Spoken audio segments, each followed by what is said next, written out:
Hi, I'm Amy Reyes. This week from Rheumatology Network, vitamin D in fish oil do not offer long-lasting relief from chronic knee pain, according to the authors of a study published in the journal Arthritis and Rheumatology. The study included nearly 1,400 patients who experienced no statistically significant improvements in pain. And in another story, we featured a report from France that showed spondyloarthritis patients who are self isolating at home due to COVID 19 say their condition has gotten worse since the beginning of the pandemic. Researchers attribute this to misinformation that is online. It's apparently led to high rates of patients discontinuing or cutting back on their medications without consulting a doctor. And also this week, we featured a study that shows the blood thinner ticagrelor, a P2Y12 platelet inhibitor used to prevent stroke, has showed signs of preventing the development of osteoarthritis in patients later in life. The findings may open the door to new research for the prevention of osteoarthritis in high-risk patients. And this week, we posted a slideshow on how best to address fatigue in rheumatoid arthritis patients. In last week's interview, we featured a physician who spoke on the prevalence of fatigue in rheumatoid arthritis. This week's slideshow highlighted best practices for treating fatigue. You can find that slideshow online at rheumatologynetwork.com. And finally, in today's interview, we talk with Dr. Ben Nowell of the Global Healthy Living Foundation.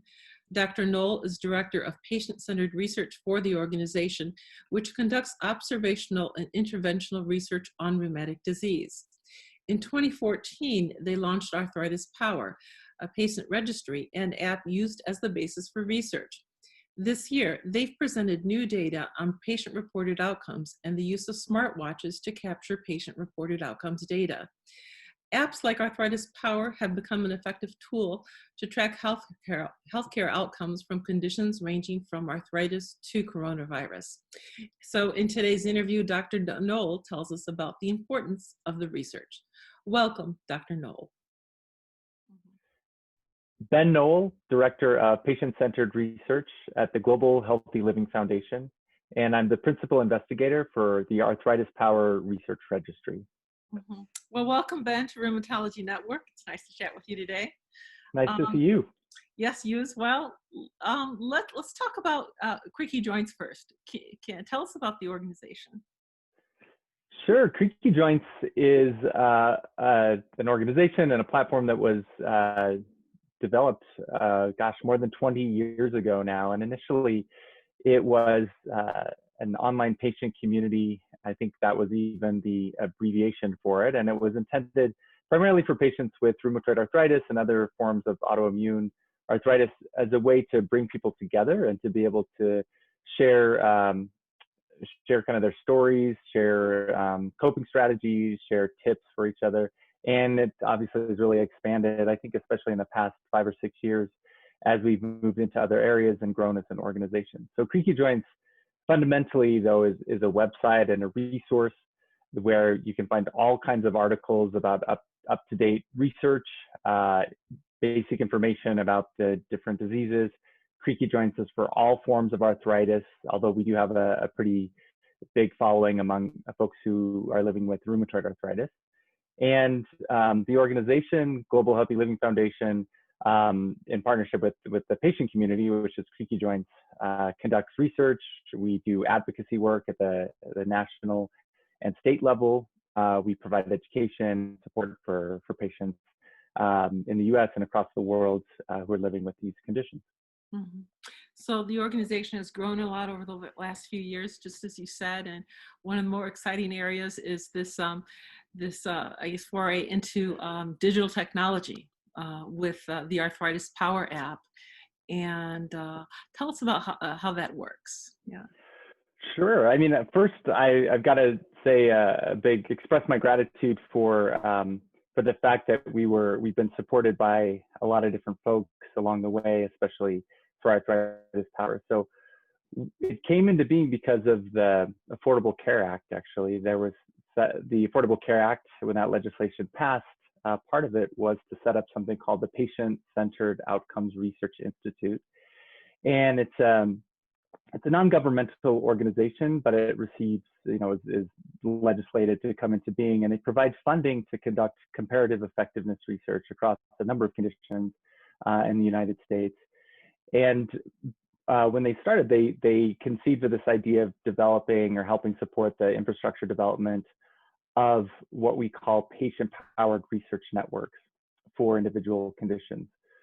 So the idea was to bring together these motivated patient communities like creaky joints together with research partners, people like academic partners. For us, it's Jeff Curtis of the University of Alabama at Birmingham. And we work with a whole bunch of different people in academic medicine now, but Jeff has really been our main partner, Dr. Curtis. And to bring the strengths of both of those entities together, the big patient population that you get from a patient community, and the communication expertise and so on that goes along with that, with the scientific expertise that comes from academic medicine, and be able to conduct research more quickly, more efficiently, at a lower cost, and to be able to track people remotely and digitally. And so I think to the topic that we talked about, digital health, it's a great opportunity because we can engage people outside of clinical sites on social media, via email, via the smartphone app that we developed in Arthritis Power, and patients can share with us how they're doing over time. So they can respond to questions, individual items, using the patient-reported outcome measures and other measures that we have loaded into the library for Arthritis Power, and conduct research with that. So having a partner like you, I would imagine, is invaluable, because it's so important to have that patient component in clinical trials research and decision making. And this is where you guys step in, right? That's your specialty. Yeah. It is, yeah. And I think what's nice about it too is that it's beneficial for research, and it's also beneficial, I think, for patient communities, because they're closer to research. Arthritis Power has a patient governor group and we meet with them monthly to go over the research that we're working on right now, to review other research findings. Actually, on our last call with them, we talked about the clinical guidelines that the American College of Rheumatology develops, to help them better understand how those things are created, and to know where they can access them and what some of the key findings are across some diseases that are important for that community in rheumatoid arthritis and osteoarthritis and axial spondyloarthritis.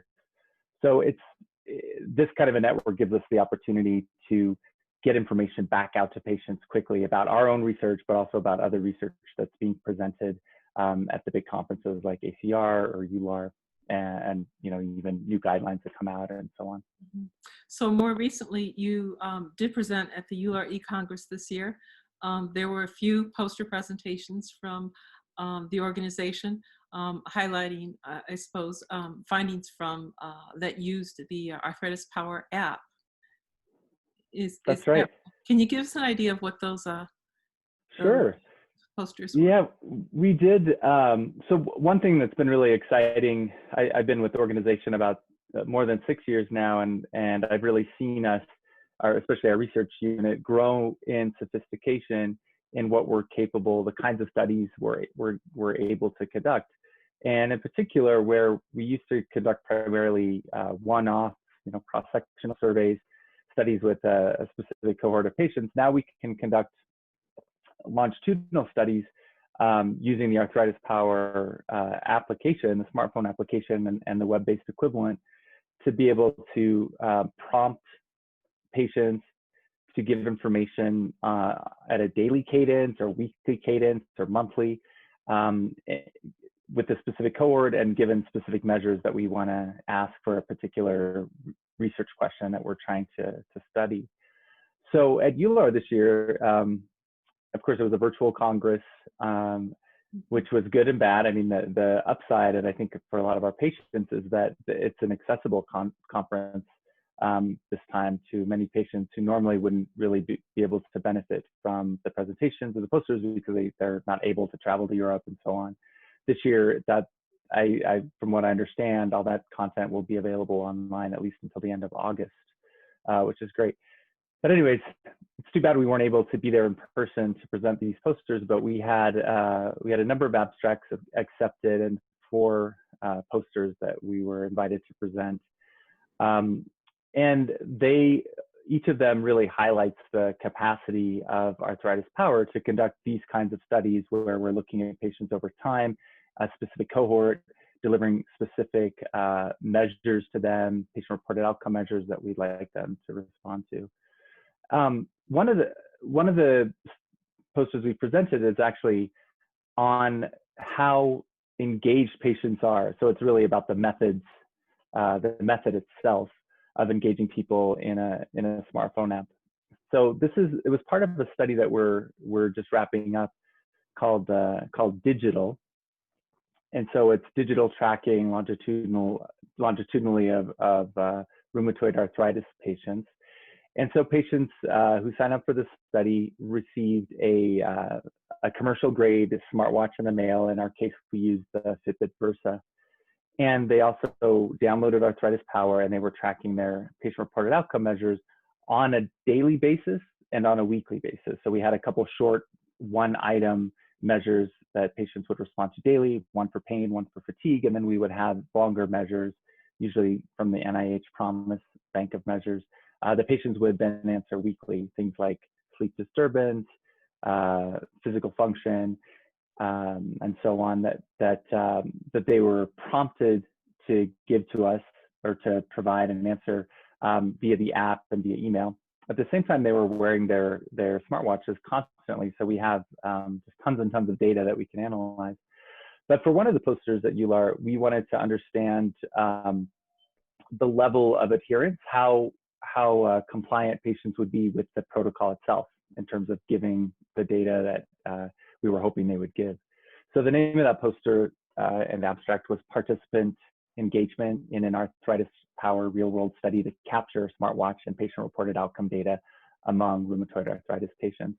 And in a nutshell, what we found was we used a benchmark of adherence of patients giving us at least 70% of the data that we needed across all of those different measures, the smartwatch data and the patient-reported outcome measures.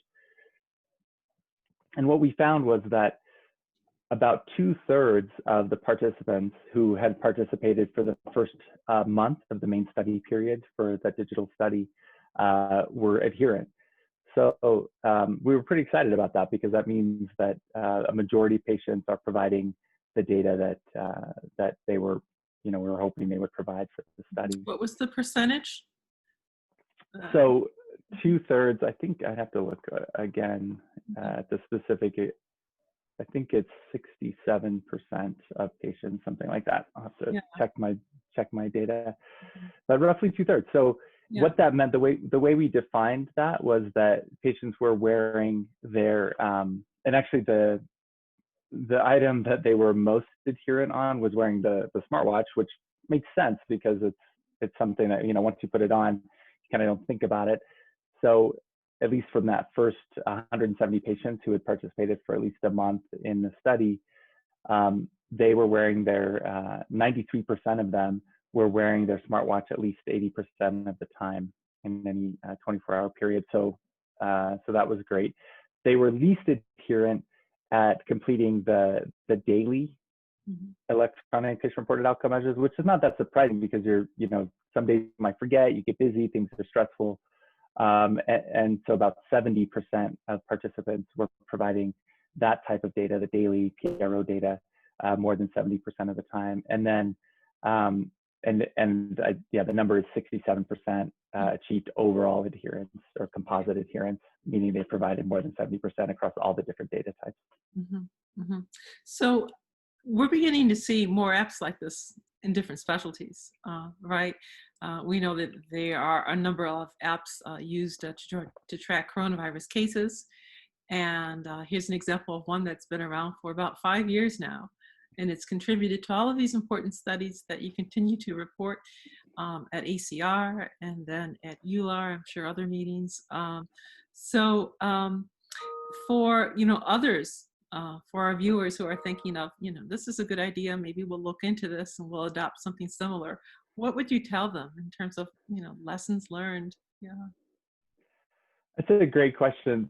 Probably the biggest lesson learned is that it's not possible to rest on your laurels in this space because things change really rapidly, and we're still learning what actually does engage and retain patients in these kinds of virtual studies. I think from the studies that we've conducted, they demonstrate, both the one I was just talking about, digital study, and the two other studies that we presented in posters at EULAR, one on methotrexate and one where we asked patients to select, to choose their own patient-reported outcomes or symptoms that they wanted to track over time. All of these studies demonstrate that patients actually are pretty willing. It's feasible to conduct these kinds of sightless studies. You can conduct a virtual study, and I think it has amazing implications on remote patient monitoring, on digital health. So things, beyond research. I think there's some implications for clinical uses as well. But as I said, what I've learned is that you can't just rest easy and be like, oh, we created an app, it's done, it works, great, because it doesn't work for everyone all the time. And it's very difficult to retain people. Only a proportion of the patients who sign up to be part of Arthritis Power actually continue to participate long term. So it's easier for us to do these smaller cohorts of patients, of a few hundred patients, because we're looking for something specific. It's a more limited period of time where they're participating for a month or 3 or 4 months longer. But I think the biggest lesson I've learned is that we've got to try different things, and we've got to constantly improve or iterate on the platform itself and the methods that we use to engage patients and remind patients and keep them involved. I just attended a presentation actually on this topic, and one of the points they made is that, and we find this in Arthritis Power as well, is that it's hard to get a representative study population in a network like this that's completely virtual. There's people, not everyone is able to participate or willing to participate for a number of reasons. But the advice that the speaker on that presentation gave was that, you've got to start somewhere besides research. You've got to provide something that gives value to the patient. And then later you can offer, to invite them to be part of research. But at its base, it has to be something that provides value to patients. So we designed Arthritis Power in that way. So the app itself is essentially a symptom tracker, but we make it very explicit from the outset that you have to complete an informed consent to participate in research, that the symptom tracking that any patient does who's using the app is going to be used for research. But the speaker's twist on it was that start without any research at all, just start with something that's useful to the patient, provides value to them, something that's useful. Mm-hmm.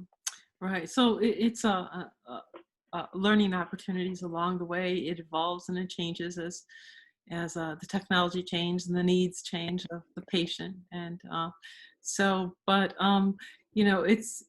it's good to know, your experience with this, and we'll continue to follow it going forward. Anything you'd like to say in closing? I think what your point you made about people being able to track COVID-19 remotely, I think those kinds of applications are spot on for the value, the potential and the value of something like these kind of virtual study platforms. Because I think as more and more people have an iPhone, it's a commonplace tool for people to use.